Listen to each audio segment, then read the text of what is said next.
How to use Microsoft Authenticator. Let's get started. First, launch your App Store, search for the app Microsoft Authenticator and then download it. Once you download it, now you have to set up account. So click on the option Add Account. Choose the type of account, personal account, work or school account, and other. Just click on it. Now, scan QR code or manually enter the credentials. For most services, you will need to scan a QR code shown on the website or app you are setting up. Alternatively, enter the code and key manually if scanning is not an option. Once logged in, now what I have to do is enable two-factor authentication. Once you set up Microsoft account, now what you have to do is log into the website or app for the service you are securing. Go to Security or Account Settings section, enable two-factor authentication and select Authenticator app as method.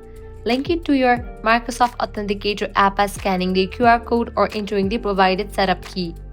Now you can use this app for login. When prompted for two-factor authentication, open the Microsoft Authenticator app.